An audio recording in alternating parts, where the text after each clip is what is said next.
സാമൂഹ്യ പാഠത്തിലേക്ക് സ്വാഗതം.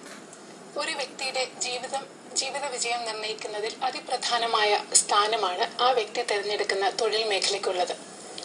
പലപ്പോഴും വിവിധ തൊഴിൽ മേഖലകളെക്കുറിച്ചുള്ള അജ്ഞത മൂലവും ശരിയായ മാർഗനിർദ്ദേശത്തിന്റെ അഭാവം മൂലവും പലർക്കും തങ്ങൾ ആഗ്രഹിക്കുന്ന തൊഴിൽ മേഖലകളിൽ എത്തിച്ചേരാൻ സാധിക്കുന്നില്ല. ഈ പശ്ചാത്തലത്തിൽ വിവിധ തൊഴിൽ മേഖലകളെക്കുറിച്ചും അവയിൽ എത്തിച്ചേരാൻ വിദ്യാർത്ഥികൾ തിരഞ്ഞെടുക്കേണ്ട കോഴ്സുകളെക്കുറിച്ചും പ്രേക്ഷകരോട് സംസാരിക്കുന്നതിന് വേണ്ടി ഇന്ന് സാമൂഹ്യ പാഠത്തിൽ അതിഥിയായി എത്തിയിരിക്കുന്നത് പ്രമുഖ കരിയർ ഗൈഡൻസ് വിദഗ്ധനും SCERT curriculum revision core committee അംഗവുമായ ശ്രീ ലവകുമാർ. നമസ്കാരം സർ, സാമൂഹ്യ പാഠത്തിലേക്ക് സ്വാഗതം. ഒരു കരിയർ എന്നത് ഓരോ വ്യക്തിയെ സംബന്ധിച്ചിടത്തോളം വളരെയധികം പ്രധാനപ്പെട്ടതാണ്. പക്ഷെ ദുഃഖകരമായ ഒരു വസ്തുത, പലർക്കും തങ്ങൾക്ക് ആഗ്രഹിക്കുന്ന തൊഴിൽ മേഖലകൾ എത്തിച്ചേരാൻ സാധിക്കുന്നില്ല. അതിന്റെ പ്രധാന പ്രശ്നം വിദ്യാഭ്യാസ കാലഘട്ടത്തിൽ തങ്ങൾക്ക് ഏതാണോ ആഗ്രഹിക്കുന്നത് ആ മേഖലയെക്കുറിച്ചുള്ള അറിവ് വിദ്യാർത്ഥികൾക്ക് കുറവാണ്. അതുപോലെ തന്നെ അവർക്ക് അതിനോടനുബന്ധമായ കോഴ്സുകളെ കുറിച്ചുള്ള അറിവും കുറവാണ്. അപ്പോൾ ഒരു വ്യക്തി അല്ലെങ്കിൽ ഒരു വിദ്യാഭ്യാസ കാലഘട്ടത്തിൽ ഒരു കരിയർ തിരഞ്ഞെടുക്കുമ്പോൾ അടിസ്ഥാനപരമായി ശ്രദ്ധിക്കേണ്ട കാര്യങ്ങൾ എന്തൊക്കെയാണ്? ഇപ്പോൾ സൂചിപ്പിച്ചത് തികച്ചും സത്യം തന്നെയാണ്. നമ്മുടെ രാജ്യം അഭിമുഖീകരിക്കുന്ന ഒരു പ്രധാന പ്രശ്നവും അത് തന്നെയാണ്. നമ്മുടെ രാജ്യത്തില് ധാരാളം യുവജനങ്ങളുണ്ട്, യുവജനത ധാരാളമുണ്ട്, തൊഴിൽ ധാരാളമുണ്ട് താനും. പക്ഷെ തൊഴിലില്ലായ്മയാണ് നാം ഇന്ന് നേരിടുന്ന പ്രധാന പ്രശ്നം. ഈ തൊഴിലില്ലായ്മ നേരിടുന്നത് തൊഴിലില്ലാത്തത് കൊണ്ടല്ല, ധാരാളം തൊഴിലവസരങ്ങളും തൊഴിലുമുണ്ട്. പക്ഷെ ആ തൊഴിൽ ചെയ്യുവാനുള്ള നൈപുണ്യം ഇല്ലാത്തതാണ് നമ്മുടെ വിദ്യാർത്ഥികളിൽ കണ്ടുവരുന്ന കാര്യം. അപ്പോൾ ഇവിടെ നമ്മളുടെ വിദ്യാർത്ഥികളെ ഒരു സ്കിൽ കോമ്പിറ്റൻസി വരുത്തുന്നതിലേക്കായി നാം അവരെ പ്രോപ്പറായിട്ട് ഗൈഡ് ചെയ്യേണ്ടതുണ്ട്, അവരെ ഡയറക്റ്റ് ചെയ്യേണ്ടതുണ്ട്. അതിനു വേണ്ടിയുള്ള ഒരു അറിവ് നമ്മൾ ഇവരുടെ 10ാം ക്ലാസ് കഴിയുന്നതോടൊപ്പം തന്നെ ഇതിനു വേണ്ടിയുള്ള ഒരു ഗൈഡൻസ് അവർക്ക് അനിവാര്യമായിട്ട് നൽകേണ്ടതാണ്.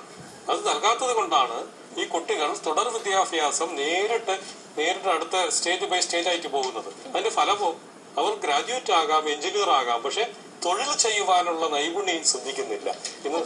ചെയ്യുന്ന തൊഴിലിനോട് അവർക്ക് താല്പര്യമില്ലാതെ വരുന്നു. അവർ സെലക്ട് ചെയ്യുന്ന കോഴ്സ് അവർക്ക് ഇഷ്ടപ്പെടുന്ന കോഴ്സ് അല്ല അവർ സെലക്ട് ചെയ്യപ്പെടുന്നത്.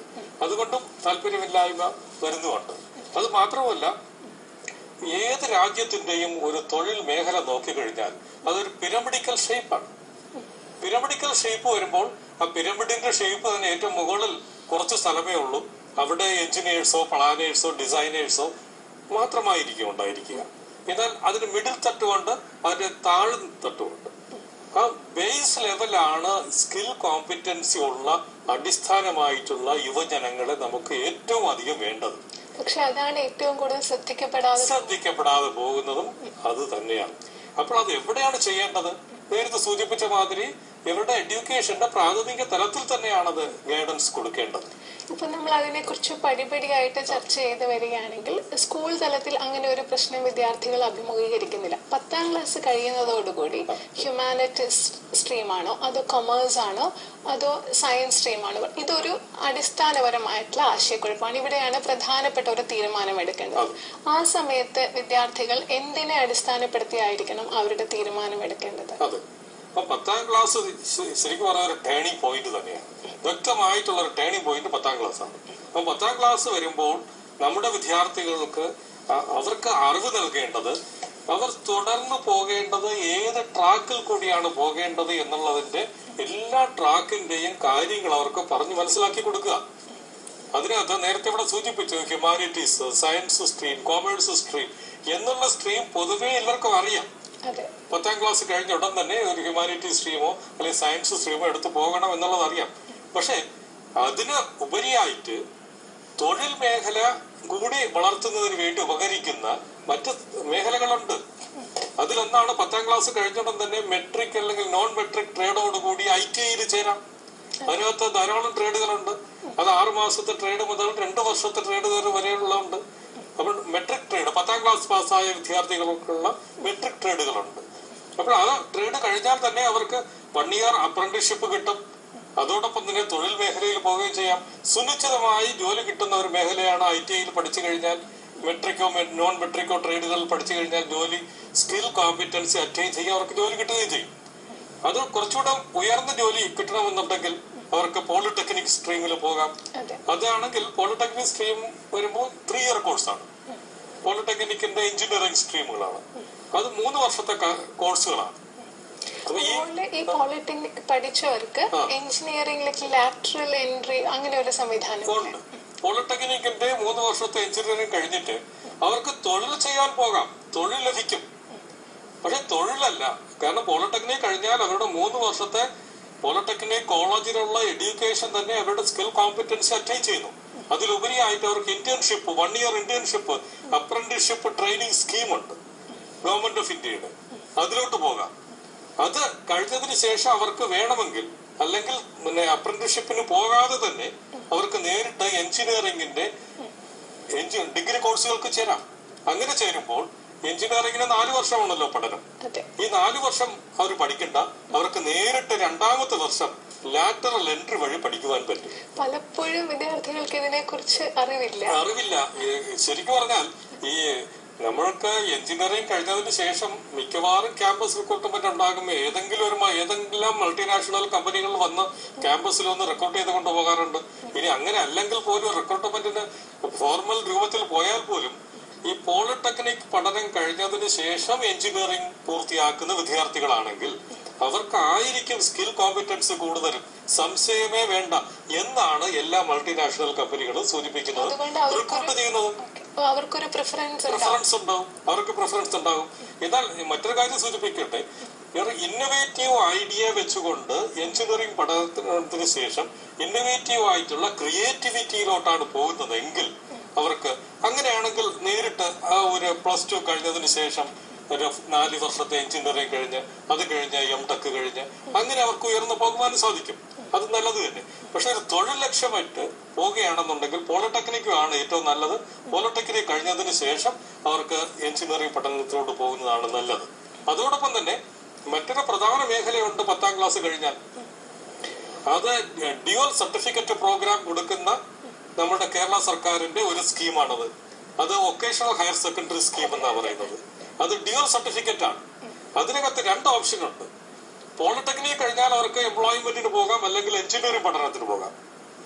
അപ്പോൾ IT കഴിഞ്ഞാൽ പലപ്പോഴും തന്നെ ഒരു ഹയർ എഡ്യൂക്കേഷന്റെ സ്കോപ്പ് കുറവാണ്. എന്നാൽ അവർക്ക് പോളിടെക്നിക്കിൽ പോകാൻ വേണ്ടിയുള്ള ഒരു റിസർവേഷൻ കാറ്റഗറി ഒക്കെ ഉണ്ട്, എന്നാൽ കുറവാണ്. എന്നാൽ VHSC അങ്ങനെയല്ല. വൊക്കേഷണൽ ഹയർ സെക്കൻഡറി എഡ്യൂക്കേഷൻ പഠിക്കുകയാണെങ്കിൽ അത് 2 വർഷത്തെ പഠനമാണെങ്കിൽ പോലും ഡ്യുവൽ സർട്ടിഫിക്കറ്റ് കോഴ്സാണ്. അത് 2 വർഷം കഴിയുമ്പോൾ ഹലോ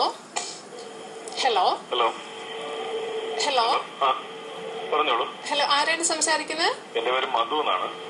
വീട്ടിലെ ടിവിയുടെ വോളിയം കുറച്ച് വെച്ച ശേഷം സംസാരിക്കണേ. മധു എവിടെ നിന്നാണ്? ഞാനിപ്പോ ട്രിവാൻഡ്രത്താണ് സംസാരിക്കുന്നത്. ചോദിച്ചോളൂ. സാറേ, സാറിനോടല്ലേ ചോദിക്കേണ്ടത്? കുറച്ചുകൂടി ശബ്ദത്തിൽ സംസാരിക്കണേ. സാർ, എനിക്ക് അറിയേണ്ടത്, എന്റെ മകനിപ്പോ CBSE പഠിച്ചുകൊണ്ടിരിക്കുകയാണ്. ഒരുവിധം നന്നായിട്ട് പെർഫോം ചെയ്യുന്ന ഒരു കുട്ടിയാണ്. അപ്പൊ ഈ കുട്ടിയെ VHSCയിൽ ചേർത്താൽ അവന്റെ സ്കോപ്പ് എങ്ങനെയായിരിക്കും? CBSE സെക്കൻഡറി സെക്ഷനിലാണ് പഠിക്കുന്നത്. 10ാം സെക്ഷനിലാണ്, 10ാം ക്ലാസ്സിലാണ് പഠിക്കുന്നത്. ഇത് കഴിഞ്ഞതിന് ശേഷം അവർക്ക് VHSCയിൽ ചേർക്കാം. VHSCയിൽ ചേർത്താൽ ഡ്യുവൽ സർട്ടിഫിക്കറ്റ് കിട്ടും. അവർക്ക് VHSCയിലെ ഏതെങ്കിലും ഒരു അയാൾക്ക്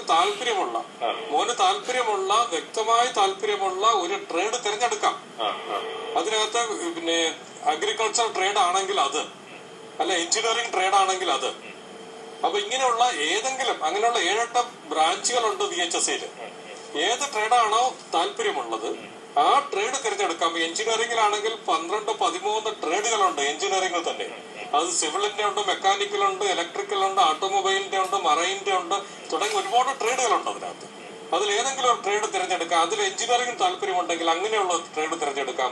അഗ്രികൾച്ചർ ആണെന്നുണ്ടെങ്കിൽ അതിനകത്ത് 4 ബ്രാഞ്ചുകളുണ്ട് അഗ്രികൾച്ചർ. അവന് ശരിക്കുള്ള താല്പര്യം ക്ലാറ്റ് എന്ന് പറഞ്ഞ പരീക്ഷ എഴുതാൻ വേണ്ടിയാണ്. ക്ലാറ്റ് അതാണ്.